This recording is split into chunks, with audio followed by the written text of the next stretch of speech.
করবার জন্য আমাদের স্টুডিওতে আজ আমন্ত্রণ জানিয়েছি রাজনৈতিক বিশ্লেষক এবং সিনিয়র সাংবাদিক আশরাফ কায়সারকে, এবং আমাদের সাথে আরও আছেন সুপ্রিম কোর্টের সিনিয়র আইনজীবী এবং রাজনৈতিক বিশ্লেষক অ্যাডভোকেট আবু হেনা রাজ্জাকি। দুজনকে অশেষ ধন্যবাদ সময় দেবার জন্য। আমি প্রথমে আবু হেনা রাজ্জাকি আপনার কাছে একটু আসি যে নির্বাচন সুষ্ঠু হবে না এরকম আমরা অভিযোগ শুনতে পাচ্ছি, এমনকি যেটা শুরুতেই বললাম যে নির্বাচন আদৌ হবে কিনা বা হওয়া উচিত কিনা সেই আলোচনাটাও আছে। ধন্যবাদ আপনাকে আর আমার পাশে বিজ্ঞ একজন আলোচক এবং জিটিভির দর্শক শ্রোতা। দেখেন, যে কথাটা আপনি আনলেন যে নির্বাচন আদৌ হবে কিনা কিংবা নির্বাচন সুষ্ঠু হবে কিনা, মানে এই কথাগুলো এখন আসবে কেন? যারা নির্বাচনের জন্য কঠিনভাবে চিৎকার করেছে আমি বলবো, তো তাই না যাচ্ছে তাইভাবে সরকারকে বলা হয়েছে তুমি একটা নির্বাচন দিয়ে চলে যাবা। একটা বারো তাদের বিবেচনায় ছিল না তার আগের 16 বছর কি ছিল। মনে হচ্ছে যে উনি যেদিন আসছেন তারপরই নির্বাচন দিয়ে দিতে হবে। ফাইন, শেষ পর্যন্ত আপনি নির্বাচনের তারিখ তো পেয়েছেন, মোটামুটি তারিখ, আমি শিডিউলটা দেয় নাই, তফসিলটা হয় নাই, মোটামুটি তারিখ পেয়েছেন। আবার কেন আপনাদের ডাউট তৈরি হইল কেন? প্রশ্নটা কি? না, কিন্তু আমরা তো এমনটাও শুনছি যে ফেব্রুয়ারিতে নির্বাচন হবে না, এনসিপির একজন নেতা এই কথাটা আসবে কেন? এই নির্বাচনের এই কথাটা বলার পর আমি দেখতে চাইছিলাম এইটা সবচেয়ে বড় যারা নির্বাচনের দাবি করছে জোরালো ভাবে, আমার বলার দরকার নাই পার্টিকুলার, তাদের জনসংযোগ শুরু হওয়ার কথা, তার জনসভার ডেট আসার কথা, কোথায় কোথায় মিটিং হবে সেই শিডিউল আসার কথা, সেগুলো আসছে না কেন? বিকজ মনে হচ্ছে যে সম্ভাবনা কম, এটার অন্যতম কারণে মোরাল কারেজ কম। অর্থাৎ কেউ কেউ বলছে নির্বাচন করতে দিবে না, যেমন নাসিরউদ্দিন পাটোয়ারি বলছে নির্বাচন হবেই না ফেব্রুয়ারিতে। কেউ কেউ বলছে নির্বাচন এবং সংস্কার, বিচার এবং সংস্কারটা হতে হবে, দৃশ্যমান হতে হবে, অগ্রগতিটা দেখতে চায়, তারপরে হবে, নাইলে হবে না। কেউ বলছেন লেভেল প্লেইং ফিল্ড। এই কথাগুলো কিন্তু যারা নির্বাচন চাচ্ছে আমি নিশ্চিত করে বলতে পারি তারা বিশ্বাস করে যেটা সত্য ওই কথাগুলো, মানে ওই কথাগুলো সত্য। ওইটা যদি না হয় এই 16 বছর পরের নির্বাচন আপনি আর একটা নির্বাচন করে ফের একই নির্বাচন হবে। আপনি যদি আজকে এই নির্বাচন করেন, আমি দায়িত্ব নিয়ে রেসপন্সিবিলিটি নিয়ে বলছি একই নির্বাচন হবে। এবং সেটা বুঝছে কখন? তাদের ভিতর থেকে এই কথা আসছে, তাদের পক্ষের যে সোশ্যাল মিডিয়ায় যারা কথা বলে তারা বলছেন আবারও কিছু একতরফা, এবং একতরফা যে অ্যাকসেপ্টেবল হবে না। বিকজ কেন আপনার কাছে জানতে চাই, আপনি কি মনে করেন যে এখন নির্বাচন দিলে একতরফা হবে? কেন এটা মনে হচ্ছে একতরফা হবে? আপনি যারা নির্বাচনটা চাচ্ছেন তারা নিশ্চিতভাবে জানতেছেন যে আমাদের সামনে কোনো প্রতিদ্বন্দ্বী নাই। ওকে, আজকে যদি কথার কথা আমি তর্কের খাতিরে বলছি, আজকে যদি সরকার ঘোষণা করে দেয় যে আওয়ামী লীগ নির্বাচন করতে পারবে এবং মানে ইনক্লুসিভ নির্বাচন হবে, এই বিচার টিচার বাদ দেন, ফর গডসে তারা ভয় পাবে। কারণ 16 বছর সাজানো প্রশাসন আবার তাদের পক্ষে কাজ করবে। এটা বলা মাত্রই ভয়, আমি বলছি না বলবে, কিন্তু এটা বলা মাত্র ভয় পাবে, তখনই আপনি বুঝতে পারবেন। ওকে, তাহলে আমরা তো এই যে প্রশাসন নিয়ে আপনি বললেন, আই এগ্রি যে প্রশাসন নিয়ে অনেক রকম অভিযোগ আছে, যে পরিবর্তনের আশঙ্কা প্রত্যাশা ছিল, যে সংস্কারের প্রত্যাশা ছিল প্রশাসনের, সেটা আমরা প্রত্যাশিতভাবে দেখিনি, কিছু পজিশন কিছু মানুষের রদবদল ছাড়া। সেক্ষেত্রে আসলে কি করা উচিত? যে সরকার যেহেতু এই প্রশাসনটা ঢেলে সাজাতে পারেনি বা প্রশাসনের সংস্কার করতে পারেনি, তাহলে কি নির্বাচন আমরা এই সরকারের কাছ থেকে প্রত্যাশা করব না? অবশ্যই নির্বাচন প্রত্যাশা করবেন, কিন্তু একটা কথা আমি আপনাকে বলি, নির্বাচন একটা এমন একটা সুন্দর নির্বাচন হইল, কোনো প্রতিদ্বন্দ্বী নাই, নির্বাচন একদম ক্লিন, উনি 250 সিট পেয়েছে, সেই নির্বাচনটা কি গণতন্ত্রের মাপকাঠি হবে? শুধুমাত্র একটা নির্বাচন, সুন্দর নির্বাচনে উনি 250 সিট পেয়ে যাবে আর কোনো প্রতিদ্বন্দ্বী না থাকার কারণে, নির্বাচনটা কিন্তু একটা ক্রাইটেরিয়া বলেন বা ব্যারোমিটার বলেন বা প্যারামিটার বলেন সেটা হতে পারে, কিন্তু নির্বাচন করার আগে অন্যান্য যে দিকগুলো আছে, তাহলে আপনাকে দুটো দিকে যেতে হবে। আপনি যদি মনে করেন যে আপনি রেসপন্সিবিলিটি দেখাবেন নির্বাচনের নামে, তাহলে দুইটার যে কোনো একটা পথ আপনাকে বেছে নিতে হবে। একটা কথা আসছে পিআর সিস্টেম। পিআর সিস্টেমের আমি পিআর সিস্টেমের পক্ষেও না বিপক্ষেও না, এগুলো রাজনৈতিক দল সিদ্ধান্ত নেবে। কিন্তু পিআর সিস্টেমের সুবিধাটা কি? সুবিধা হলো আমার ভোটটা বিফলে যাচ্ছে না, নাম্বার 1, ভোটার জানতেছে যে আমার ভোটে প্রতিনিধি আসবে পার্লামেন্টে। 2, শক্ত বিরোধী দল হবে, নিশ্চিত থাকতে পারেন পার্লামেন্টে শক্ত বিরোধী দল আসবে। তারপরে আসেন, যদি এটা আপনি না মানেন তাহলে স্থানীয় নির্বাচনটা আগে আনেন। যদি বলেন স্থানীয় নির্বাচন আগে আনলে কি হবে? স্থানীয় নির্বাচন যদি আগে আনতে চান, স্থানীয় আগে আনলে আপনার রাজনৈতিক যে মবগুলো হচ্ছে গত 53 বছর যাবত, আমরা কিন্তু মব ভায়োলেন্সের কথা বলি, বাংলাদেশের মব ভায়োলেন্স কিন্তু তার বয়স 54 বছর। অর্থাৎ এমপি নির্বাচনটা যদি আগে হয়ে যায় সংসদ সদস্য হওয়ার পর বাংলাদেশে কারো বাবার সাধ্য নাই যে উপজেলা চেয়ার নির্বাচন, উপজেলা এবং ইউনিয়ন চেয়ারম্যান তার পছন্দের বাইরে যাবে। যখন ওই দুইটা বলি, যখন ওই উপজেলা চেয়ারম্যান এবং ইউনিয়ন চেয়ারম্যান ওর পছন্দ হয়ে যাবে, তখন আফটার ইলেকশন ইউনিয়ন চেয়ারম্যান পর এমপি সাহেব সহ ত্রিরত্ন হয়ে যাবে।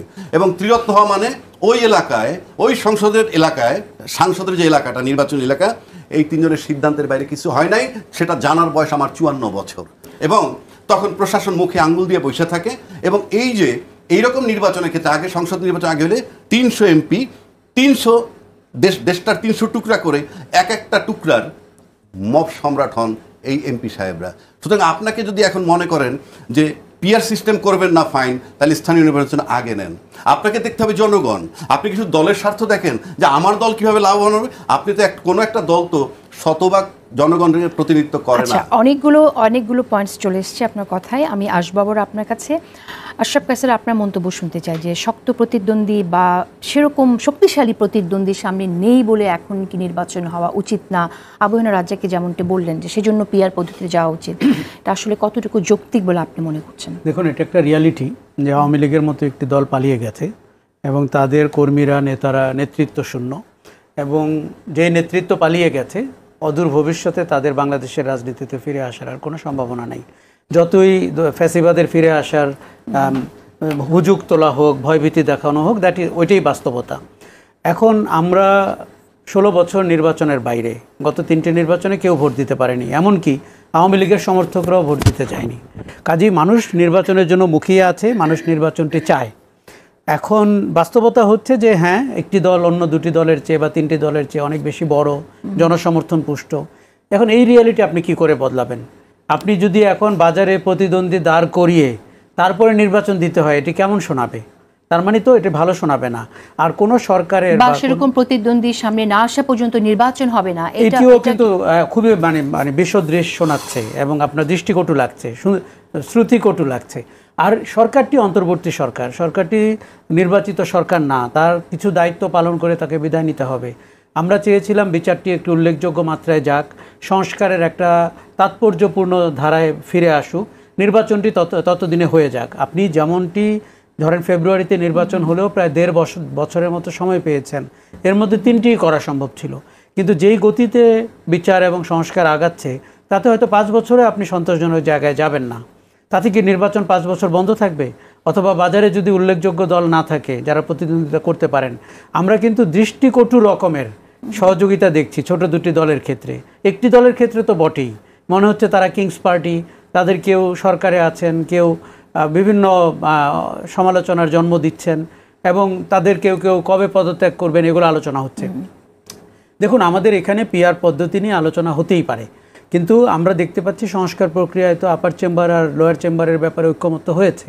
আপনি অ্যাজ ইট ইজ লোয়ার চেম্বারে নিম্ন কক্ষে নির্বাচনটি করেন, আপার চেম্বারে গিয়ে আপনি কিন্তু পিআর পদ্ধতিতে যেতেই পারেন। এটি একটি উল্লেখযোগ্য অগ্রগতি হবে। কিন্তু আমরা যদি এক ধাক্কায় সব কিছু বদলাতে চেষ্টা করি, আমার মনে হয় না এটি আমাদের রাজনীতির গুণগত মানে ভালো হবে। এখন বিএনপি বা অন্য কেউ পাওয়ারে চলে আসবে বলে যদি আপনি এই ধরনের কৌশলগত অবস্থান নিতে চান, এটি গণতন্ত্রের জন্য সুখকর না। এখানকার রাজনীতির নিয়ম হচ্ছে আপনি রাজনীতি দিয়েই অপরাজনীতি কিংবা দুঃশাসনের রাজনীতি ঠেকাবেন, প্রশাসনিক নির্দেশ দিয়ে বা প্রশাসনিক কাঠামো দিয়ে সেটি করতে পারবেন না। স্থানীয় সরকার নির্বাচনের আমি কিন্তু পক্ষে, কারণ হচ্ছে যে দেখুন, মানুষ সার্ভিসগুলো পায়, সুবিধাগুলো পায় স্থানীয় সরকার থেকে। আপনিও কি এটা মনে করেন যে স্থানীয় সরকার নির্বাচন জাতীয় সংসদ নির্বাচন আগে হওয়া উচিত ছিল? আইরনি হচ্ছে যে সংসদ সদস্য নির্বাচিত হয়ে যাওয়ার পরে নিশ্চিতভাবে ওই এলাকায় প্রভাব প্রতিপত্তি তার বেড়ে যায় এবং সেটির পরে স্থানীয় সরকার হলে তার লোক আসে। যেটা আবহাওয়া রাজ্যে কি অলরেডি বললেন যে হওয়ার পরে এমপিরা সেখানে স্থানীয় সরকার নির্বাচনের ক্ষেত্রে মব সম্রাটে পরিণত হয়ে যায়। সেই জায়গা থেকে আমরা তো এখন অনেক সংস্কারের প্রস্তাবনা দেখছি, সেটা আশা করছি যে ওই পরিস্থিতিটা অ্যাজ ইট ইজ আবার হবে না। কেননা আমরা তো জাতীয় পর্যায়ে অনেকগুলো ব্যাপারে ঐক্যমত্য হয়েছে। আমরা দেখেছি যে 70 অনুচ্ছেদ হয়েছে, আমরা দেখেছি প্রধানমন্ত্রী 10 বছরের বেশি এক ব্যক্তি থাকছেন না। এগুলো কিন্তু বাংলাদেশের ইতিহাসে আমি খুব ছোট করে দেখছি না, এগুলো কিন্তু বিরল ঐক্যমত্য। কাজেই রাজনীতিতে, সংস্কৃতিতে যে গুণগত পরিবর্তন চাই, তাতে করে আপনি জাতীয় নির্বাচন করার পরেও স্থানীয় সরকারের 70 অনুচ্ছেদে পরিবর্তন দিয়ে কিংবা প্রধানমন্ত্রী দুইবারের বেশি হতে পারবে না, এই পরিবর্তন দিয়ে স্থানীয় সরকারি এমপিদের প্রভাব বিস্তারের যে অভিযোগ বা যে ঘটনা আমরা অতীতে দেখেছি, সেটা আমরা কি করে নিশ্চিত হব যে এই দুটি সংস্কারের সাথে এটা কিভাবে রিলেটেড হতে পারে? সেটি ডিরেক্টলি সরাসরি নিশ্চিত হওয়ার কোনো সুযোগ নাই, কিন্তু আপনি যদি জাতীয় পর্যায়ে দেখেন, আপনি যদি সংসদে দেখেন যে 5টি বা 4টি কমিটির চিফ হচ্ছেন বিরোধী দল, আপনি যদি দেখেন উপনেতা হচ্ছেন বিরোধী দল, তখন কিন্তু তার একটা প্রতিচ্ছায়া আপনি স্থানীয় সরকারেও দেখতে চাইতে পারেন। আরেকটা জিনিস আপনাকে আমি বলি, স্থানীয় সরকার জাতীয় সরকারের বিষয় না, এখানে প্রশাসন হচ্ছে আপনার নির্বাচন করেন এবং পুলিশ নির্বাচন করেন, এর দুটির একটিও নির্বাচনের জন্য উপযুক্ত অবস্থায় নাই। আমরা নিজেরা যদি রাজনীতির মাঠ থেকে ভেবে থাকি কে আমার প্রতিপক্ষ, কে বড় কে ছোট, তার থেকে অনেক বড় বিবেচ্য হবে 90% প্রশাসনের লোক এখনও পলায়নকারী শক্তির অংশ। পুলিশ এখনও সেই পুলিশ যারা জনগণকে হত্যা করতো এবং গণ অভ্যুত্থানে ছাত্রদেরকে নিহত করেছে, এদেরকে যদি আপনি পেশাদারি জায়গায় না আনেন, তার আগে নির্বাচন করতে গেলে আপনার কিন্তু হোঁচট খেতে হবে এবং আপনি নিশ্চিত থাকতে পারবেন না আমাদের আজকের যে সমীকরণ সেটি কিন্তু ওই অবস্থায় নাও মিলতে পারে, উল্টো আরও অন্য ঘটনাও ঘটতে পারে। এই যে পিআরের কথা বলা হচ্ছে, আমাদের খুব ভালো করে দেখতে হবে যে এই পলায়নকারী শক্তিদের ফিরে আসার সম্ভাবনা ট্রেডিশনাল পদ্ধতিতে কতটা, পিআরের ভেতর দিয়ে কতটা। এখন আমার অঙ্ক ভালো হবে, আমি অনেক বেশি সিট পাবো বা 3 গুণ পাবো বা 2 গুণ পাবো, এই কারণে ঝুঁকি কতটা নিচ্ছে। সেখানে আমার একটি প্রশ্ন, যে পিআরের কথা আমরা শুনছি বা যে দাবি আমরা দেখছি, এখনও কিন্তু জামাত ইসলাম থেকে পিআরের জন্য উচ্চকিত আছে নেতারা, তারা এটা চাইছেন। আমার প্রশ্ন হচ্ছে যে আওয়ামী লীগকে সমর্থন করছে এরকম কোনো দল, সেক্ষেত্রে আওয়ামী লীগের ভোটের জন্য যদি তারা ভোটটা নিয়ে যদি সুবিধা প্রাপ্ত হয়, তাহলে আবার সেইভাবে পিআরের মধ্য দিয়ে সেই পতিত শক্তি আসবে কিনা পার্লামেন্টে? আমি সেই আশঙ্কার কথাটি আপনাকে বলতে গেলাম। দেখুন, আওয়ামী লীগের যে জনসমর্থন আছে সবারই সেই দিকে নজর আছে। তারা আওয়ামী লীগের জনসমর্থন চায়, ভোট চায়, প্রভাব প্রতিপত্তি চায়, ফেলে যাওয়া সম্পদ বুঝে নিতে চায়, সবই তো ঘটছে। কাজেই আমি আসন বেশি পাবো এই লাভের কারণে আমি কি পুনর্বাসনে সহযোগিতা করছি কিনা, সেই জায়গাটি দেখার বিষয় রয়েছে। সেটি কিন্তু আপনার গণ অভ্যুত্থানের যে চেতনা, গণ অভ্যুত্থানের যে স্পিরিট, তার সাথে কিন্তু মিলল না। কাজে আমাদের অনেক চিন্তা করে কথা বলতে হবে। ধরে নেন 16 বছর যারা অত্যন্ত নির্মমতার শিকার হয়েছে, ভোগান্তির শিকার হয়েছে, সেই দলটি যদি ক্ষমতায় আসে, আপনার হাতে তো ক্ষমতা রয়েছে, 5 বছর পর তো তাকে ফেলে অন্য কোনো দলকে আপনি ক্ষমতায় আনতে পারেন। অন্তত তত্ত্বাবধায়ক সরকার ব্যবস্থার ব্যাপারে তো সবাই একমত হয়েছে। কাজে আমাদের একটু দেখার বিষয় রয়েছে। আমরা যদি সবকিছু এক ধাক্কায় চাই, এবং নির্বাচন সবচেয়ে ইম্পর্টেন্ট, এখানে নির্বাচন কমিশন গঠন করার ব্যাপারে ঐক্যমতে পৌঁছেছেন এবং আমরা আশা করছি নির্বাচন কমিশনটি অতীতের মেরুদণ্ডহীন কমিশন না হয়ে স্বাধীন সক্রিয় কাজ করতে পারবেন বলে ধারণা। আচ্ছা, পিআর পদ্ধতি কি নির্বাচন বানচালের জন্যই এই দাবিটা সামনে আসছে কিনা, সেই প্রশ্নগুলো আছে, বিভিন্ন জায়গায় আলোচনাগুলো হয়। আমি একটু আপনার কাছে শুনবো। অ্যাডভোকেট আবু হায়না রাজ্জাকি, আমি আপনার কাছে আসি। বিরতিতে যাবার আগে যেমনটি বলছিলাম যে অনেকেই মনে করেন পিআরের দাবিটির সামনে এসেছে, বিশেষ করে নিম্নকক্ষ এবং উচ্চকক্ষ দুই কক্ষে পিআরের দাবি, এখনও জামাত ইসলাম সেই পিআরের দাবিতে অটল আছে। এই দাবিটি এসেছে মূলত নির্বাচনকে পিছিয়ে দেওয়ার জন্য বা বানচাল করার জন্য। এই অভিযোগকে আপনি কিভাবে দেখেন? না, আমি বিষয়টা সেটা মনে করি না। আমি বিষয়টা মনে করি কেউ যেটা বলে যে যাদের দলের জনসমর্থন কম তারা পিআর পদ্ধতি চায়, আমি দ্বিমত করছি না। বিষয়টা কীরকম, আপনি একটা সিটে 2 লাখ ভোট আছে ফর এক্সাম্পল, উনি 1,02,000 ভোট পাইছে, আমি 98,000 ভোট পাইলাম, আমি কিন্তু আউট, সে কিন্তু পার্লামেন্টে গেল। এই 98,000 লোকের ভোটটার মূল্য কি হলো? 1, 2, এই 98,000 লোক কিন্তু বাইরে যদি এই সরকারের সাথে দ্বিমত হয় তাহলে কিন্তু রাস্তায় সে আন্দোলন করবে। 3, যদি পিআর পদ্ধতির মাধ্যমে সে পার্লামেন্টে ঢুকতে পারে তাহলে রাস্তায় আন্দোলন করার সুযোগ নাই। 4, কেউ বলে যে সরকার নড়ে বড়ে হবে। আপনি যদি ট্রান্সপারেন্ট গভর্নমেন্ট হন আপনার ভয় পাওয়ার কিছু নাই। আমি নিশ্চিত করে আবারও দায়িত্ব নিয়ে বলছি, নোবডি ইজ ট্রান্সপারেন্ট। আমি খালি মুখে বললে হবে না, আমি তো প্র্যাকটিক্যালি মাঠে সরকারগুলো দেখছি। আমি তো মানে আমেরিকার থেকে সেইখানে সংশোধন করতে বসিনি। সুতরাং রিয়েলিটিতে আসতে হবে। রিয়েলিটি হইল এই যে আপনি পিআর পদ্ধতি হইলে এই জিনিসগুলো হয়, ঠিক আছে, আপনি এটা মানবেন না, যারা বড় দল তারা মানতে চায় না, তো স্থানীয় নির্বাচন আগে দেন, সেটাও আপনি মানবেন না। তার মানে কি, রাজনীতি কি দলের জন্য না মানুষের জন্যে? আপনি বলছেন যে নোবডি ইজ ট্রান্সপারেন্ট, এটা আমরা অতীতে দেখে এসেছি এবং সেই অভিযোগ থেকে বের হওয়ার জন্য, পরিবর্তনের জন্য আমরা আলোচনা শুনছি এবং এখন সংসদীয় কমিটিগুলোতে কিন্তু আমরা দেখছি যে বিরোধী দলের প্রতিনিধি থাকবে, ইভেন প্রধান হিসেবেও থাকবে। তাহলে কি আমরা ট্রান্সপারেন্সি আশা করতে পারি কিনা? নোয়িং দ্য ফ্যাক্ট, বিরোধী দলের যাবে কয়জন, তার একজন থাকবে কমিটিতে, কি হবে তাতে? Because I know the fact, যে হবে কি ইনফ্যাক্ট। তো যদি তাই হয় তাহলে আপনি স্থানীয় নির্বাচনে আগে যান, ভোটার তো সেম। আপনি স্থানীয় নির্বাচন আগে যান, তারপরে পার্লামেন্ট নির্বাচনে যান, অসুবিধাটা কোথায়? টোটালটা যার যার দল ভাবতেছে পাওয়ারটা কিভাবে সে কুক্ষিগত করবে। এখন তো আচ্ছা শেষ করেন। 2 নম্বর, আপনি আসেন মানুষ চায় নির্বাচন, সর্বোচ্চ মানুষ 30%। যদি কেউ বলে যে স্থানীয় নির্বাচন আগে না সংসদ নির্বাচন আগে, তার সংখ্যা 30%। যারা বলে পিয়ার পদ্ধতি, তাদের সংখ্যা সর্বোচ্চ 15%। সব ইসলামী দল মিলে হইলে যদি হয়, তাহলে রিপ্রেজেন্ট করেন কয়জন লোক আপনি? রাজনীতি যদি মানুষের জন্য হয়, নির্বাচনে যাওয়ার আগে আপনাকে দেখতে হবে দেশটা রাষ্ট্র কিনা। আপনি তো নির্বাচনের আগে দেশটা রাষ্ট্র কিনা। কেউ কেউ কথায় কথায় বলে রাজনীতিবিদদের কাছে দেশ নিরাপদ, রাজনীতির লোকের কাছে ক্ষমতা হস্তান্তর করলেই ঠিক হয়ে যাবে।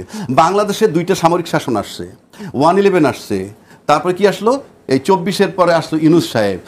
এগুলা প্রত্যেকে যে আসছে, তার আগে কি সরকার ছিল? নির্বাচিত দলীয় সরকার ছিল। নির্বাচিত সরকার ছিল না। সেই নির্বাচনকে যদি আপনি নির্বাচন বলেন, তাহলে তো আমরা এরশাদ সাহেব যখন ক্ষমতায় আসলেন, মার্শাল্লাহ দিলেন, তার আগে তো রাজনৈতিক দলের সরকার ছিল। আমি সেটা বলছি। 111-এর আগে রাজনৈতিক দলের সরকার ছিল, আমি সেটা বলছি। তারপরে আপনি যদি বলেন ইউনূস সাহেবের আগে রাজনৈতিক দলের সরকার ছিল। আর সমস্ত অপকর্ম, যত বাংলাদেশের জনগণের উপরে যত হামলা হয়েছে, রাষ্ট্রের সার্বভৌমত্ব নষ্ট করা বলতে যা বোঝায়, সব হয়েছে নির্বাচিত সরকারের সময়। আপনি যদি বলেন আয়নাঘর, আপনি যদি বলেন ক্রস ফায়ার, আপনি যদি বলেন যে শাপলা চত্বর হত্যা, আপনি যদি বলেন বিডিআর হত্যা, আপনি যদি বলেন কি রমনা বটমূল্য হত্যা, আপনি যদি বলেন কি বলে যত রকমের অঘটন, সিরিজ বোমার হামলা, সব কিন্তু নির্বাচিত সরকারের সময় হয়েছে। তাহলে নির্বাচনটা না হয় ভালো। অফকোর্স আমি সেক্ষেত্রে বলবো, কারণ আমার অভিজ্ঞতার থেকে আমি বলছি। আপনি যে বারবার দাবি করেন, তার মানে কি এটা কি এক্সপেরিমেন্টের জায়গা? এটা তো রাষ্ট্র, এটা কোনো সমিতি না। তো আপনি এইভাবে আমার এই অভিজ্ঞতাগুলো আপনি কি করবেন? আমি এগুলো যে আসছে, আপনি বলেন তো কোন সময় আয়নাঘর হয়েছে, কোন সময় শাপলা চত্বর হচ্ছে, এইরকম ঘটনা ঘটছে, সব দলীয় সরকারের অধীনে। এইবার আসেন, আপনি শাপলা চত্বরের ঘটনা নিয়ে আসছেন, আপনি বিডিআর এর ঘটনা নিয়ে আসছেন, সেগুলো কিন্তু আসলে যে সরকারের সময় হয়েছে, সেই সরকারের সেই নির্বাচনগুলো ভীষণভাবে প্রশ্নবিদ্ধ। দরকার নাই তো, কেউ তো কথা বলতে পারেনি 16 বছর। আপনি সেই সরকারের বিরুদ্ধে যারা সোচ্চার হয়ে দাবি করতেছে আমরা আন্দোলন করছি গত 12 বছর, তারপরে সেই সরকার 15 বছর ক্ষমতায় ছিল। আর এই সরকার আসার পর ফ্রম ডে 1 সবাই তাকে সহযোগিতা করতেছে, সে 12 মাসে তালমাতাল হয়ে গেছে। আচ্ছা, আমার একটি প্রশ্ন, সেটা হচ্ছে যে নির্বাচিত সরকারের সময় এত কিছু ঘটেছে, তাহলে আমরা সকল রাজনৈতিক দল, যে দলগুলো আওয়ামী লীগকে পতনের জন্য আন্দোলনের রাস্তায় ছিল, সকল দল সুষ্ঠু নির্বাচন এর জন্য দাবিতে কেন ছিল? সুষ্ঠু নির্বাচনের দাবিতে তো এখনো আছেন, কিন্তু আপনি তো নির্বাচিত সরকার নিয়েই প্রশ্ন করছেন। আমি বলছি দলীয় সুষ্ঠু নির্বাচন নিয়ে কথা বলছি, কিন্তু রাজনৈতিক দলের কাছে বা রাজনৈতিক দলের কাছে যারা নির্বাচিত, তাদের কাছে ক্ষমতা হস্তান্তর করে দিয়ে চলে যাওয়া উচিত। তাইলে ভাবতে এরকম সব ঠিক হয়ে যাবে। আমি যে ঘটনাগুলো বললাম, সেগুলো সব নির্বাচিত রাজনৈতিক দলের সরকার ক্ষমতায় ছিল, যে ফর্মেই থাকুক। এইবার আসেন ইউনূস সাহেবের কথা উনি বললেন, ভাই আমার, যে উনি কি অন্তর্বর্তীকালীন সরকার। অন্তর্বর্তীকালীন সরকার কি বাংলাদেশের কোনো সংবিধানে আছে? নাই। যে সরকারটা সংবিধানে নাই, যে সরকারের নামটা সংবিধানে নাই, তাকে আপনি সেই সংবিধানে ঢুকান কি করে? নাম্বার 1, যদি আপনি সেই সংবিধানে তর্কে থেকে বললাম ঢুকানি, সেই সংবিধানে কি বলা আছে? পার্লামেন্ট ভেঙে যাওয়ার পরবর্তী 90 দিনের মধ্যে আপনি নির্বাচন দিবেন। তো ফেব্রুয়ারিতে নির্বাচনের ডেট দেওয়ার জন্য ইউনূস সাহেব কি অথরিটি? কোন অথরিটি সে? 2 নম্বর, একটা জুলাই চার্টার মানে ঘোষণাপত্র বানাইলেন। এই যে জুলাই ঘোষণাপত্র বানাইলেন, সেখানে কি লিখছেন? সমস্ত বিজ্ঞ রাজনীতিবিদরা বৈশা বানাইছেন কি ইউনূস সাহেব অন্তর্বর্তীকালীন সরকার, ওটার ভিতরে বলা হয়েছে। এবং উনি প্রধান উপদেষ্টা। উনি কার প্রধান উপদেষ্টা? রাষ্ট্রপতির। এ পর্যন্ত ইউনূস সাহেব আর রাষ্ট্রপতি এক কাপ চা খাইছে একসাথে বৈশা? উনি কি আদৌ তাকে উপদেশ দেন? তাহলে আমি কি, উনি প্রধান উপদেষ্টার দায়িত্ব পালন করবেন আর কাজে করবে প্রধান নির্বাহী, ইলেকশনের ডেট দিবেন, তাহলে আমি কি আমকে কলা বলে খাবো? 1, 2, আপনি আসেন, আপনি যখন একটা অন্তর্বর্তীকালীন সরকার, এই জুলাই ঘোষণাপত্রে লিখতে হবে তার মেয়াদ। উনি 8ই অগস্ট 2024 থেকে 30 জুন 2026 পর্যন্ত ওনার মেয়াদ, এবং এর ভিতরে উনি নির্বাচন করবেন, এবং সরকারের স্ট্যাটাস হইতে হবে রাষ্ট্রের প্রধান নির্বাহী। 2, এই ঘোষণাপত্রটাকে নাম দিতে হবে, মিনিমাম নাম দিতে হবে অন্তর্বর্তীকালীন সংবিধান। এটার মানে সংবিধান পরিবর্তন হচ্ছে না, কিচ্ছু হচ্ছে না। সরকার যখন অন্তর্বর্তীকালীন, তার সংবিধানটাও থাকতে হবে অন্তর্বর্তীকালীন সংবিধান, এবং সেইটা এই ঘোষণাপত্রের নাম দিতে হবে। কেউ কেউ বলবেন হয়ে গেছে, না, সংশোধনী আনা যায়, সংশোধনী আনা যায়। তার সবশেষে আমি বলে দিচ্ছি, আপনি দেশটাকে আগে রাষ্ট্র বানান। আচ্ছা, আমি আসবো আপনার কাছে, আবারও আসবো। আশরাফ কায়সার, অনেকগুলো প্রসঙ্গ এখানে এসেছে। একটি তো হচ্ছে যে রাজনৈতিক দলের কাছে কি তাহলে দেশ নিরাপদ কিনা, সেই প্রশ্নটির জবাব যদি আমি আপনার কাছ থেকে আগে নিই। দেখুন, আমাদের অনেক পরীক্ষা নিরীক্ষা হয়েছে, আমরা অনেক ধরনের সরকার দেখেছি, অনেক ধরনের গণতন্ত্র দেখেছি, আপনি নিজেও বলছিলেন অনেক ধরনের নির্বাচন দেখেছি।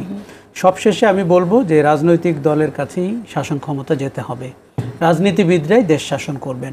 এর বিকল্প যা আছে, সেনা সমর্থিত সেনাবাহিনী, অন্তর্বর্তীকালীন তত্ত্বাবধায়ক, আপনি যেই নামেই ডাকেন না কেন, এদের জবাবদিহিতা রাজনীতিবিদদের শাসনের জবাবদিহিতার তুলনায় অত্যন্ত কম, এবং তাদের কারো কারো জবাবদিহিতা নাই বললেই চলে। যেমন বর্তমান অন্তর্বর্তী সরকার কার কাছে জবাবদিহি করছেন? কারো কাছে না। তিনি একবার বলেছেন তার নিয়োগকর্তা ছাত্ররা, এরপরে আর কি? কাজেই আমরা যদি দেশটাকে, আপনি যদি জুলাইয়ের স্পিরিটের জায়গা থেকে দেখেন, আমরা বলছিলাম যে সরকারটি জবাবদিহিমূলক কিনা, যারা শাসন করবে তারা কি জনগণের কাছে জবাবদিহি করবেন কিনা। রাজনীতিবিদরা, রাজনৈতিক দল এবং রাজনৈতিক দলের শাসন যতই খারাপ হোক, রাজনৈতিক দল এবং রাজনীতিবিদরাই জবাবদিহি করেন। তারা অন্তত 5 বছর পর পর, 15 বছরের আগে রীতি তো তাই ছিল, ভোটের জন্য মানুষের কাছে যেতেন এবং তাদেরকে জবাবদিহি করতে হতো। কাজেই আমি বলবো যে নির্বাচনটি একদম আদর্শ সিচুয়েশনে হচ্ছে, সব কিছু বিবেচনা করে হচ্ছে, সেটা হলে তো আপনাকে অনির্দিষ্টকাল অপেক্ষা করতে হবে। আমরা সেই তুলনায় এটাকে বলে যে একটা কোয়ালিটেটিভ কল নিলেন আপনি, যে 18 মাস আমরা অন্তর্বর্তী সরকার দেখলাম, যেখানে আমি ফিল করছি যে আমাদের আশা আকাঙ্ক্ষা হতাশায় পর্যবেসিত হয়েছে। সরকারটিকে আমরা দক্ষ এবং যোগ্য দেখছি না, ফোকাস দেখছি না, বিচার করতে দেখছি না, সংস্কারের গতি ধীর এবং নির্বাচনের অনিশ্চয়তা তৈরি করেছেন। তার চেয়েও বেশি অধিক তাদের জবাবদিহিতার কোনো লক্ষণ আমরা দেখছি না। কাজেই নির্বাচনটি হওয়া দরকার, এবং যাতে করে একটি নির্বাচিত সরকার ক্ষমতায় আসেন। দেখুন, আমরা শুধু রাজনীতির দৃষ্টিকোণ থেকে এটিকে দেখলে হবে না, অর্থনীতির দৃষ্টিতে দেখেন, বিনিয়োগের দৃষ্টিতে দেখেন, কর্মসংস্থানের দৃষ্টিতে দেখেন, এমনকি কূটনীতির দৃষ্টিতে দেখেন। আমি মনে করি যে এই সব কিছু অপেক্ষা করছে একটি নির্বাচিত সরকার দায়িত্ব নিলে সব পক্ষের সুবিধা হবে বাংলাদেশের সাথে কথা বলতে। কাজেই বাংলাদেশের এগিয়ে যাওয়ার একটা বড় অগ্রগতি বা উত্তরণ হবে একটি নির্বাচনের ভেতর দিয়ে। এখন কথা হচ্ছে সেই নির্বাচনটি কতটা আপনার সুস্পষ্ট হবে, কতটা লেভেল প্লেইং ফিল্ড হবে, কতটা উৎসব মুখর হবে, সেগুলো নির্ধারণ করার দায়িত্ব সরকারের এবং রাজনৈতিক দলের। আমরা যদি শুধু ভেবে থাকি রাজনৈতিক দল খালি দাবি দাওয়া করবে, তা না। আপনি শুরুতে বলছিলেন যে আমরা ইশতেহার জানতে চাই, আমরা তাদের ঘোষণাপত্র বুঝতে চাই, তারা ক্ষমতায় গেলে কিভাবে দেশ শাসন করবেন জানতে চাই। দুর্ভাগ্যজনক হচ্ছে নির্বাচন কবে হবে তা নিয়ে যে সংশয়, তাতে করে আমরা তাদের ভেতরের রাজনীতির কথা জানতেই পারছি না। তাদের আজকে যখন আমরা আলোচনা করছি ঠিক তখনই আবারও আমাদের মধ্যেও এই প্রশ্নটা যাচ্ছে, একই অবস্থা যাচ্ছে। এবং আমার মনে হয় রাজনীতিবিদরা কিছুটা ধূর্ততার সাথে শেষ মুহূর্ত পর্যন্ত তাদের ইশতেহার না বলে, ঘোষণাপত্র না দিয়ে, তাদের কর্মসূচি না বলে ক্ষমতায় যেতে চাচ্ছেন। এটি বাংলাদেশের জন্য আরও একটি দুর্ভাগ্যের কারণ হয়ে যাবে। কাজে আমরা মনে করি তারা যেন তাদের কর্মসূচি বলেন, তাদের সেটির সাথে আপনি একমত নাও হতে পারেন, আমি নাও হতে পারি, কিন্তু মানুষকে অন্ধকারে রেখে নির্বাচনে অংশ নিয়ে সরকার পরিচালনার যে কৌশল, সেই পথে না আগানোটাই আমার মনে হয় মঙ্গলজনক হবে। আসবাবর, আপনার কাছে অ্যাডভোকেট আবু হেনা রাজ্জাকী, আমি একটু সরলভাবেই আপনাকে একটু প্রশ্ন করি, আপনি কি মনে করেন যে নির্বাচন কি আসলে মানে হবে না হবে না? দেখেন, আমি একটা সিম্পল কথা বলি। আমি বাংলাদেশের একজন মানুষ, আমি অফকোর্স গণতন্ত্রের পক্ষে, কিন্তু আপনি যদি রাজনীতিবিদদের তাকান, রাজনীতিবিদরা তো রাজনীতিবিদ তৈরি করে, তাই না? রাজনীতিবিদদের তো রাজনীতিবিদ তৈরি করে। তা আপনি একটু চক্ষু বন্ধ করে ভাবেন তো, রাজনীতিবিদ কাকে বলে? আমি চ্যালেঞ্জ করলাম বাংলাদেশের সমস্ত বিখ্যাত রাজনীতিবিদদের একটা সংজ্ঞা আমাকে দেখ, যে রাজনীতিবিদের সংজ্ঞা কি। রাজনীতিবিদের সংজ্ঞা যদি থেকেই থাকে আর রাজনীতির জন্য বিশাল কিছু জানতে হয়, তাহলে সাকিব আল হাসান এমপি হয়েছে না? সে কি রাজনীতিবিদ? ফেরদৌস রাজনীতিবিদ, মমতাজ রাজনীতিবিদ, মোবাইল ব্যবসায়ী মোর্শেদ খান রাজনীতিবিদ। সেজন্যই তো তাদেরকে তাদের পতন হয়েছে। আপনি এটা তো গিনিপিগ না, আপনি ওরা যদি রাজনীতিবিদ, ওরা তো টাইমটা পার করে গেছে, তাদেরকে রাজনৈতিক দল ইউজ করছে। কারণ পয়সার রাজনীতিতে ভোট কখনো হয় নাই। কেউ কেউ বলেন ভোট নাকি টাকা জনগণ, ভোটাররা খায়। ভোটাররা টাকা খায় না, ব্যবসায়ীদের কাছ থেকে টাকা নেয় রাজনীতিবিদরা, সেই টাকার কিছু অংশ দেয় প্রশাসনকে। তাই ব্যবসায়ীরা পার্লামেন্টে ঢুকছে, রাজনীতিবিদ হয়ে গেছে। রাজনীতিতে সংজ্ঞা দিতে বলেন, আমি দায়িত্ব নিয়ে বলছি, একটা রাজনীতির সংজ্ঞা দেখ, কি সংজ্ঞায় রাজনীতি। এইবার আসেন, আমরা তো আসলে পুরনো বন্দোবস্তের কথা শুনছি যে এই নির্বাচন হয় সেই একই জায়গায় ফেরত যাবে, নতুন বন্দোবস্ত হবে। আমরা অনেক সংস্কারের কথা বললাম, সেই জায়গা থেকে যেমনটা আশরাফ কাসের বললেন যে গত 1 বছরে দেখা গেছে অনেক আশা শেষ পর্যন্ত হতাশায় পর্যদস্ত হয়েছে, পর্যবসিত হয়েছে। সেই জায়গা থেকে আপনি কি মনে করেন যে আমরা কি সুযোগ হাতছাড়া করে ফেললাম? উনি বলছেন যে অন্তর্বর্তীকালীন সরকারের কোনো জবাবদিহিতা নাই। আওয়ামী লীগ সরকারের কি জবাবদিহিতা আছে এখন? এই যে 16 বছর নির্যাতন করে চলে গেল, তার জবাবদিহিতা কোথায়? মানে আমরা কি আওয়ামী লীগ সরকার খারাপ ছিল বলে আর নির্বাচন করব না, চাইবো না? আমি একটা কথা বলি আপনাকে, আজকে যারা মাঠে আছে চাঁদাবাজি করে, এনসিপি বলে না, অনেকে করতে পারে, উনি করুক আমি করি, দলিল নাই, হচ্ছে তো চাঁদাবাজি। তা এই যারা চাঁদাবাজি করে, এই শব্দটা কি আমরা এই প্রথম শুনলাম নাকি বাংলাদেশের 54 বছরের পুরাতন শব্দ? পুরনো শব্দ হলে কি করছে, তারা ইনহেরিট করছে। এই মাঠে যারা আজকে চাঁদাবাজি করে, এরা কিন্তু যেই ব্যক্তি লিডারশিপের বয়স 40 বছর, তার নিজের বয়স 70-এর বেশি, তাদের সন্তান, তাদের নাতি মাঠে। ওই চাঁদাবাজি যারা করতে, ডাইরেক্ট ইনডাইরেক্ট, করাপ্ট পুলিশ অফিসারের ছেলে বা নাতি মাঠে, করাপ্ট আমলার ছেলে বা নাতি মাঠে, করাপ্ট রাজনীতিবিদের ছেলে বা নাতি মাঠে। কেন তারা এখনো মাঠে, সেই প্রশ্নের উত্তরটা আমি আপনার কাছে চাইবো। আমি একটা বিরতির পর ফিরে আসছি। আচ্ছা, সেই পদ্ধতি কেন বদলানো যাচ্ছে না, ভাঙা যাচ্ছে না, শুনবো। প্রিয় দর্শক, অ্যাডভোকেট আবু হেনা রাজ্জাকি, আমি আপনার কাছে আসি। বিরতিতে যাবার আগে যেমনটি বলছিলাম যে অনেকেই মনে করেন পিআরের দাবিটির সামনে এসেছে, বিশেষ করে নিম্নকক্ষ এবং উচ্চকক্ষ দুই কক্ষে পিআরের দাবি, এখনও জামাত ইসলাম সেই পিআরের দাবিতে অটল আছে। এই দাবিটি এসেছে মূলত নির্বাচনকে পিছিয়ে দেওয়ার জন্য বা বানচাল করার জন্য। এই অভিযোগকে আপনি কিভাবে দেখেন? না, আমি বিষয়টা সেটা মনে করি না। আমি বিষয়টা মনে করি, কেউ কেউ যেটা বলে যে যাদের দলের জনসমর্থন কম তারা পিআর পদ্ধতি চায়, আমি দ্বিমত করছি না। বিষয়টা কীরকম, আপনি একটা সিটে 2 লাখ ভোট আছে ফর এক্সাম্পল, উনি 1,02,000 ভোট পাইছে, আমি 98,000 ভোট পাইলাম। আগে আপনি যেমনটা বলছিলেন যে চাঁদাবাজি যারা করছে তারা আসলে ইনহেরিট করেছে, আমরা এটা নিয়ে অনেকবার কথা বলেছি এবং আমরা জানি যে আগের যে সিস্টেম, সেই সিস্টেমটা আসলে ভাঙা যায়নি। এই সিস্টেমটা অনেকে এসে ইনহেরিট করেছে, কিন্তু তারপরও আমরা দেখছি যে একটা প্রচেষ্টা এটাকে কমানোর জন্য, থামানোর জন্য যারা করছে তাদেরকে দলগুলো থেকে বহিষ্কার করা হচ্ছে, সেই উদ্যোগটাও আমরা দেখছি। এখন আমার প্রশ্ন হচ্ছে যে রাজনীতিতে আপনি বলছেন যে সেই রাজনীতিবিদদেরকে আপনি দেখতে পাচ্ছেন না, প্রত্যাশিত কাজ যাদের কাছ থেকে পাবেন সেরকম মানুষকে আপনি দেখতে পাচ্ছেন না। সেটা যদি না থাকে, গণতন্ত্র উত্তরণের ক্ষেত্রে, সুসংহত গণতন্ত্র উত্তরণের ক্ষেত্রে সেটা যদি একটা বাধা হয়, তাহলে আমরা কি আসলে সংস্কার করব, পরিবর্তনের জন্য চেষ্টা করব, নাকি মাথা ব্যথা বলে মাথা কেটে ফেলে দেব? মাথা কেটে ফেলার বিষয় না তো, বিষয় হচ্ছে আপনি ঐক্যমত্যে যাচ্ছেন না কেন। বলা হচ্ছে জুলাই সনদে কিছু জিনিস আসবে, তারপরে সেটা নেক্সট পার্লামেন্ট আসলে পরবর্তী 2 বছরের মধ্যে এটাকে তারা রেটিফাই করবে। তার মানে 2 বছর মেয়াদ নিয়ে নিচ্ছে। 1, 2, যে প্রক্রিয়া নির্বাচন, আজকে সনদে জুলাই সনদে স্বাক্ষর করবে 40টা দল, পার্লামেন্টে যদি 1-2টা দল যায়, বাকিটা কি হবে? 1, 2, যারা নোট অফ ডিসেন্ট দিয়ে গেছেন তারা তো তখন বলবেন আমরা তো নোট অফ ডিসেন্ট দিয়ে আসছি, it is not our duty. Number 2, note of dissent যে বিষয়গুলো আসছে, আমি দায়িত্ব নিয়ে বলছি, যে এগুলা বাংলাদেশের রাষ্ট্র বা দেশ, এই যে রাষ্ট্র বা রাষ্ট্রের যে জনগণ, তাদের জন্য এগুলো ক্ষতিকর নয়। ক্ষতিকর হচ্ছে রাজনীতিবিদদের জন্য, যেই রাজনীতিবিদরা কুক্ষিগত করতে চায় এবং তাদের সংখ্যা সর্বোচ্চ 30% হতে পারে, বাকি 70%কে আপনি দমাবেন কেন? ভাই একটা কথা বলছেন, অর্থনৈতিক ব্যাপার আছে, তারপরে কূটনৈতিক ব্যাপার আছে, কর্মসংস্থান আছে। আচ্ছা, কর্মসংস্থান আজকে দেখলাম কোন পত্রিকায় 23 সালে ছিল কত লাখ বেকার, এটা 27 লাখ না কত হয়েছে, মানে 2 লাখ বেকার বাইরে গেছে। তো বুঝলাম এই সরকার তো মাত্র 1 বছর, তার আগে টানা 16 বছর রাজনৈতিক দল ক্ষমতায় ছিল, তার আগে একটা গ্যাপ দিয়া 10 বছর একজন ছিল, তার আগে 5 বছর ছিল। তাহলে তারা যদি শুধু কর্মসংস্থান করতেই পারেন তাহলে তো বেকারই থাকার কথা না। যদি করতেই পারে তাহলে তো চাকরির জন্য লোক খুঁজবে। এগুলো কাল্পনিক কথা। মানে আপনি ব্লেম দিবেন, আপনি যখন লাইক করেন না, আমি ভাই ইউনূস সাহেবকে সাপোর্ট করছি না, ইউনূস সাহেব চলে যাবে, আপনি নিশ্চিত থাকেন, যেহেতু তার দায়বদ্ধতা নাই। উনি বলছেন ইয়েস, ওনার দায়বদ্ধতা নাই, কারণ উনি অন্তর্বর্তীকালীন সরকার। যে সরকারটা চলে গেছে আর যে সরকারটা আসবে তার মাঝখানের সময়টা তার। যদি এদের কাছ থেকে যারা রাজনীতিবিদরা নানান কায়দায় কথা বলতেছেন, আমি তো নিশ্চিত করে বলতে পারি রাজনীতিবিদদের আজকে পর্যন্ত দেখা আমি বিশ্বাস করতে পারি না। যদি বিশ্বাস করতে পারতাম যে তাদের কাছে সেফ, তাহলে জুলাই সনদ নেক্সট সংসদ আসার 2 বছরের মধ্যে করবে, কারণটা কি?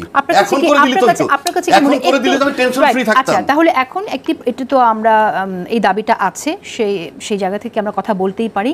কিন্তু আরেকটি কথাও আমরা শুনি যে জুলাই সনদ রেটিফিকেশন তো আলটিমেটলি গিয়ে পার্লামেন্টে যারা যাবে তাদেরকেই করতে হবে। সো সেই ব্যাপারটাও আছে যে এখনই বললেই যে সব কিছু হয়ে যাবে তেমন না, সেই অভিযোগটা মানে সেই কথাটা আমরা বিএনপির কাছ থেকে শুনছি, ব্যাপারটা আমরা শুনবো। কিন্তু আপনি যেটা বলছেন যে নোট অফ ডিসেন্ট দিয়েছে এবং পরবর্তীতে তারা মানবে না, সেই স্বাধীনতা তাদের আছে। কিন্তু যে দলই হোক না কেন, রাজনৈতিক দলগুলো যে কথাটা বলছে করব, এবং যদি তারা সেই জায়গা থেকে সরেও যায় কোনো জায়গায়, তাদের তো ভোটারের কাছে ফিরে যেতে হবে। কোনো দলকে আসলে অজনপ্রিয় হতে চাইবে কিনা? এইবার আসেন, বাংলাদেশটা প্রচলিত কথা আছে, রাজনীতিতে শেষ কথা বলতে কিছু নাই, অর্থাৎ you can change your words whenever you prefer. এবং এখানে কোনো ব্লেম দেওয়া হয় না, কোনো ব্লেম দেওয়া হয় না। কিন্তু প্র্যাকটিক্যাল লাইফে আসেন, আপনি একজন মা, উনি একজন বাবা, উনি যদি ওনার ছেলেকে একটা বিষয় নিয়ে, যার বয়স 18-20, তাকে যদি বলে একটা বিষয়, হ্যাঁ বাবা তুমি এইটা বলছো, আমি এইটা করব, বলে দিলেন তাকে সকাল 9টায়, রাত 9টায় বলতেছেন না এইটা না, তোমার জন্য আমি এইটা করব। আচ্ছা ঠিক আছে, তারপর দিন বললেন না না এই দুইটার কোনোটাই হবে না, এই করব। এইরকম 3 দফা করবেন, আপনাকে সে ঘরে ঢুকতে দিবে না, বলবে you are a liar, you are a cheat. আপনাকে কে বলছে রাজনীতিতে শেষ কথা বলতে কিছু নাই? আপনি যা বলবেন বহাল রাখার চেষ্টা করবেন, তাইলে মানুষ বিশ্বাস করবে। আপনার দলীয়ভাবে অফিসিয়াল ভাবে বলতেছেন, মিডিয়া বলতেছে রাজনীতিতে শেষ কথা বলতে কিছু নাই। আপনি মনে করছেন তাহলে ভোটারের সাথে প্রতারণা করলেও ভোটার ভোট দিয়ে যাবে? না না, ভোট দেওয়ার পর প্রতারণা করলে আপনি কি করবেন? That is the question. আমার কথা দুই হচ্ছে, আপনি বলতেছেন যে এটা প্রক্রিয়ার ব্যাপার, আজকে সনদ হোক, সময় লাগবে। কেন সময় লাগবে? আপনি যদি সংসদে গিয়ে করবেনই, এখনই করে ফেলেন। আচ্ছা, আশরাফ কায়সার, আমি আপনার মন্তব্য শুনতে চাই। জুলাই সনদের আইনি ভিত্তির দাবি আছে, সেটা এখনই করতে হবে, সে দাবিটাও আছে। সেটা আপনি কি মনে করেন যে এখানে বিএনপির কী করণীয়, কী করা উচিত? আর ভোটারের প্রতি আমরা একরকম অনাস্থা দেখি মানুষের, সেই জায়গা থেকেও একটু শুনতে চাই যে আমাদের দেশের ভোটারকে আসলেই এত সরল কিনা। দেখুন, জুলাই ঘোষণাপত্রে 2টি জিনিস ঘটেছে। একটি আইনি ভিত্তি দেওয়ার কথা হয়েছে, আর সংবিধানে সংযোজিত হবে এরকম বলা হয়েছে। আমার মনে হয় যে এটি আমরা শিখেছি 90 সালে 3 জোটের রূপরেখা যেভাবে পাশ কাটিয়ে বিএনপি দেশ শাসন করেছে, বা অন্য দলগুলো তেমন কোনো উচ্চবাচ্য করেনি, সেই জায়গা থেকে আমার মনে হয় বর্তমান বাস্তবতায় এটি একটি উল্লেখযোগ্য অগ্রগতি। আর বিএনপি বা অন্য অনেকেই যে নোট অফ ডিসেন্ট দিয়েছেন, সেই জায়গাগুলো কিন্তু আমরা নজরে রাখছি, এবং তারা তো প্রকাশ্যেই বলেছেন, এটা কোনো গোপন না। আর যে কথাগুলো তারা প্রতিশ্রুতি দিয়েছেন এবং বলেছেন যে তারা বাস্তবায়ন করবেন, তার কোনো ব্যত্যয় হলে সেটা 2 বছরে করুক, 2 বছরের আগে করুক, সময়কালে করুক, আপনি মনে রাখবেন যে মানুষ ঠিক মনোযোগ দিয়ে শোনে, তাকে যখন উপযুক্ত সময় হবে মানুষ তার জবাবটা দিবে।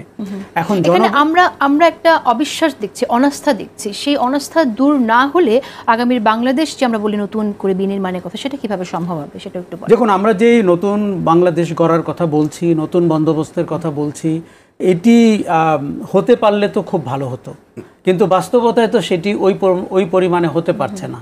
বিএনপি বা অন্য বড় দলগুলো বলছে যে তাদের হাত পা বেঁধে সাঁতার কাটতে বললে তারা কি পারবে কিনা? কারণ আপনি যদি আজকে চরম দুর্নীতিপরায়ণ, অব্যবস্থাপনা, অনিয়মের জায়গা থেকে সুশাসনের একটি সরকার চান, এটি তারা নিজেরাই অভ্যস্ত না, হয়তো এই দলগুলো ওই শাসনের জন্য নিজেরাও প্রস্তুত না। কাজে আমাদেরকে একটু মাঝামাঝি জায়গায় এসে প্র্যাকটিক্যাল মনে করে নির্বাচনের দিকে যেতে হবে। আপনি প্রশ্ন করছিলেন যে এতে কি জনগণের আশা আকাঙ্ক্ষার প্রতিফলন হলো কিনা? হলো না। কিন্তু আমাদের পুরো কনসালটেটিভ প্রসেসে, ঐক্যমত্যের আলোচনায় জনগণের জায়গা কোথায় ছিল? এমনকি গণ অভ্যুত্থানের যে মূল শক্তিগুলো, ছাত্র, শ্রমিক, জনতা, তারই অবস্থান কোথায় ছিল? আমরা তো সরকারটি যেভাবে গোজামিল দিয়ে গঠিত হয়েছে, ঐক্যমত্যটাও তৈরি করা হচ্ছে রাজনৈতিক দলের উপস্থাপনের ভিত্তিতে। 44টা দল চা বিস্কিট খাচ্ছেন 6 মাস ধরে, রাষ্ট্রীয় অর্থের বেশ ইনভেস্টমেন্ট হচ্ছে, কিন্তু এর মধ্যে তো জনগণ নাই, নারীরা নাই, শ্রমিকরা নাই।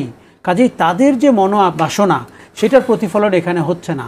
এখানে অভ্যুত্থান করেছে অরাজনৈতিক শক্তি, আর ঐক্যমত্য হচ্ছে রাজনৈতিক শক্তি। খুবই আপনার বিসদৃশ দেখতে পাচ্ছেন আপনি, কিন্তু আমাদের উপায় নাই। রাজনৈতিক দলগুলোই নির্বাচনে অংশ নেবে, ভোটে অংশ নেবে। তার মধ্যে আপনি দেখতে পাচ্ছেন উল্লেখযোগ্য পরিমাণ রাজনৈতিক দল নতুন করে নিবন্ধনের জন্য আবেদন করেছেন, ক্যাসিনো ব্যবসায়ীরা রাজনৈতিক দল করেছেন, মাল্টি লেভেল মার্কেটিং, মানে বাজে বাজে উদাহরণ বললাম। এখন আপনাকে একটি পথ পরিক্রমা মানতেই হবে, এবং সেটি হতে পারে যে আমি সংস্কারে আরও সময় নিব, বিচারে আরও সময় নিব, স্থানীয় সরকার আগে করব, জাতীয় নির্বাচন পরে করব, এরকম হতেই পারে।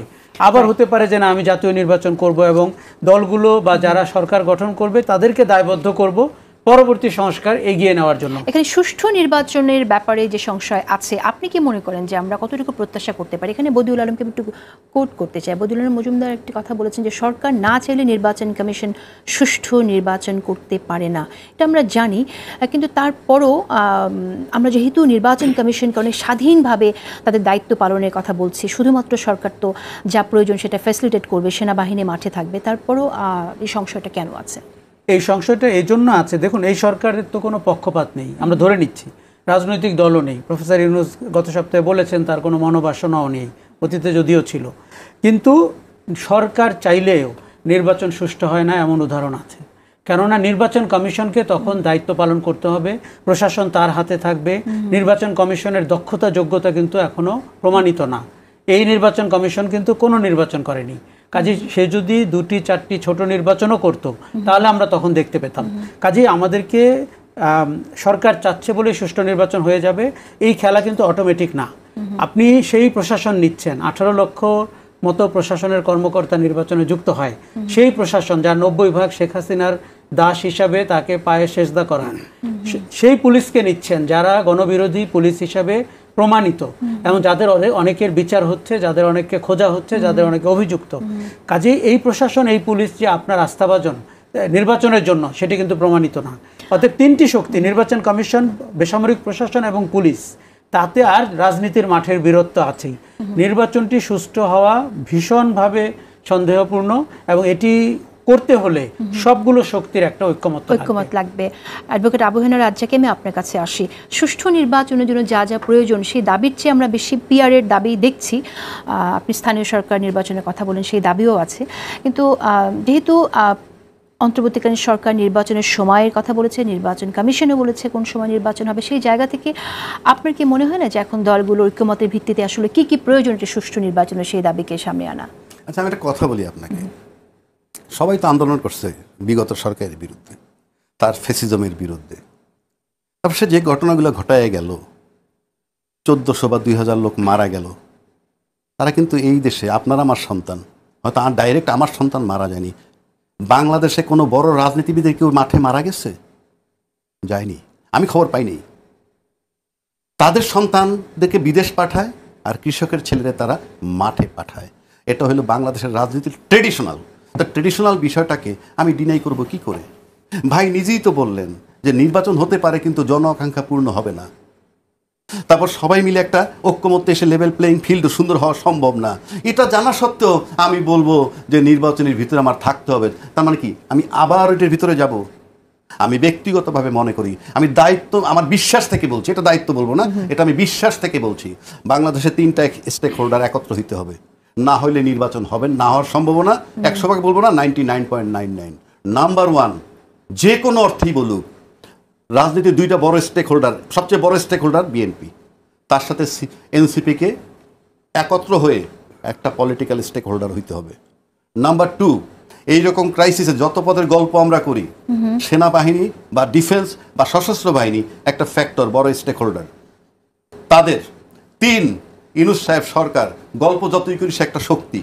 এই 3টা শক্তি যদি একটা জায়গায় না আসে, বাদ দেন সমস্ত রাজনৈতিক দল, বাদ দেন সংস্কার, বাদ দেন ওই সনদ, এইটা 3টা যদি একটা জায়গায় না আসতে পারে নির্বাচনের ব্যাপারে, আপনি নিশ্চিত থাকেন নির্বাচন না হওয়ার সম্ভাবনা 99.99%। অর্থাৎ আপনি মনে করছেন নির্বাচন হচ্ছে না, কারণ আমরা তো দেখছি যে দলগুলো এক হচ্ছে না। এবং সবচেয়ে বড় কথা হচ্ছে সমস্ত মিডিয়া সবার কথার ভিতর থেকে বেরিয়ে আসে নির্বাচন সুষ্ঠু হওয়ার সম্ভাবনা নাই, জন আকাঙ্ক্ষা পূর্ণ হওয়ার নাই, আর যারা নির্বাচনে চিৎকার করতেছে তাদের মুখে ব্যাপক অর্থে আপনি একটা জায়গায় তো আসবেন অ্যাটলিস্ট, যে লোকগুলা মারা গেল, এই আয়নাগর বানাইলো, এই যে ছাত্ররা প্রাণ দিয়া একটা, এই যে প্রাণ দেওয়া সেটা প্রক্রিয়া কিন্তু প্রক্রিয়া মব, কারণ আইন মেনে তো আন্দোলনটা হয়নি। শেষ করে দিতে হবে এবং এই একটাই কিন্তু মব জাস্টিস হইছে। আমি আশরাফ কায়সার ক্লোজিং রিমার্কস আপনার কাছে নিতে চাই, যে স্টেক হোল্ডারদের এক হওয়ার কথা যেটা বলছেন নির্বাচনের জন্য, বিশেষ করে বিএনপি এবং এনসিপিকে, কিন্তু আমরা তো দেখছি যে আপনিও জানেন যে দুটি দলের রাজনীতিবিদরা যে ধরনের মন্তব্য করছে, তাতে করে আসলে সেই ঐক্য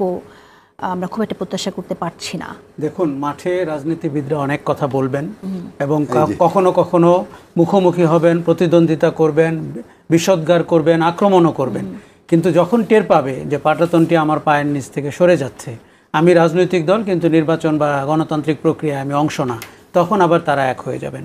আমি ইতিবাচকভাবে দুটি দলের মধ্যে একটি দল একেবারেই নতুন দল, যারা গণঅভ্যুত্থান থেকে উত্থিত শক্তি এসে এই দলটি করেছে, সেই জায়গা থেকে আমরা প্রথম শুনেছিলাম সবগুলো রাজনৈতিক দলের কাছ থেকে, নেতাদের কাছ থেকে যে আমরা সহযোগিতা করতে চাই, কিন্তু পরবর্তীতে আমরা দেখছি যে অবিশ্বাস, একটা ভীষণ রকম অবিশ্বাস। এনসিপি যেমন বিএনপিকে বিশ্বাস করে না, বিএনপির ভেতরেও অনেক নেতাদের সাথে কথা বলে আমরা সেই ক্ষোভ দেখতে পাই যে আমাদেরকে হেয় করে কথা বলছে।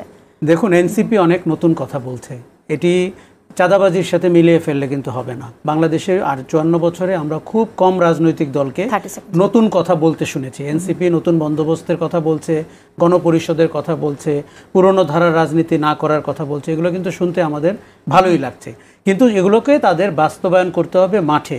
এখন আমি যেভাবে আপনাকে বলতে চাই, নির্বাচনটি হবে, আমার ধারণা নির্বাচনের আগে অনেক অস্থিরতা হবে, অনেক বিদ্বেষপূর্ণ কথা হবে, এবং যেই শক্তিগুলোকে নিয়ে নির্বাচন হওয়া উচিত তারা একটি স্থিতির জন্য, দেশের স্থিতির জন্য শেষ পর্যন্ত নির্বাচনটিকে ভরসা হিসাবে বেছে নেবেন, এটি আমার ধারণা। আচ্ছা, আশাবাদ দিয়ে শেষ করতে চাই। আপনাদের দুজনকে অশেষ ধন্যবাদ সময় দেওয়ার জন্য। প্রিয় দর্শক, আজকের মতো বিদায় নিচ্ছি।